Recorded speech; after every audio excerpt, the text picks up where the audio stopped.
Hey everybody, I'm here with Erin Boyle, Cook Street School of Culinary Arts. We're going to talk about a holiday meal, but it's not your typical holiday meal, squash soup.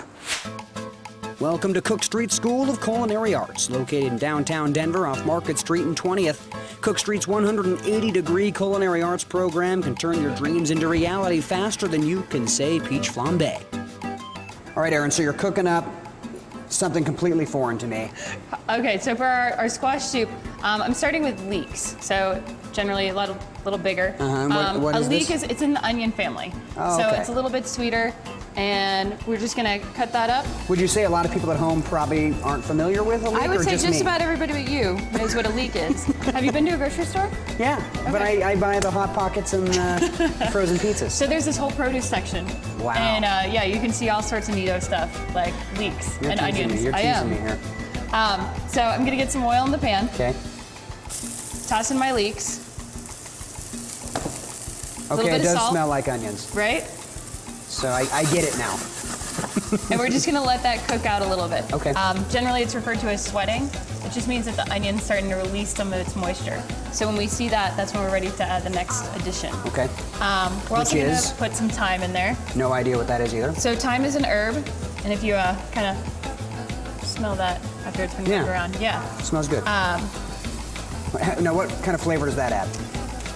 Herbaceous, I guess is the best thing I can think Herbaceous. of. Herbaceous, that sounds fancy, right? Wow, that does. So we'll get some of the thyme in there, Okay.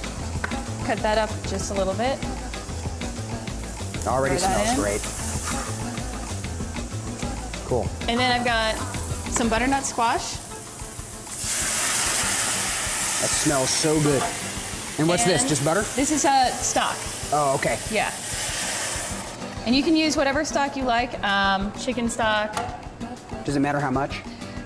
carefully measured, right? Right. Right, you Okay. can see me carefully measuring. No, I'm just putting it enough so that it covers up most of the squash. Okay. And we're gonna let it cook until it's nice and tender. So you wanna have it on high, not a rolling boil, but a nice simmer. Okay. And eventually it's going to go into our blender. We're gonna puree it up and have a really nice festive holiday soup.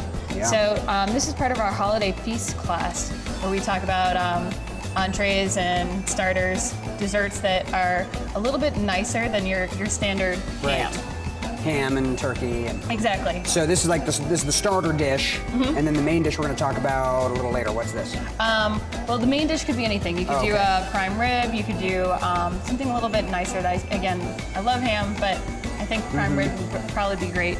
And we're going to do some roasted potatoes, and then we're going to make some custard for dessert. Oh, yeah. Something a little bit different than the standard pie. Great. Usually by the holidays after Thanksgiving, I'm ready for something other than pie.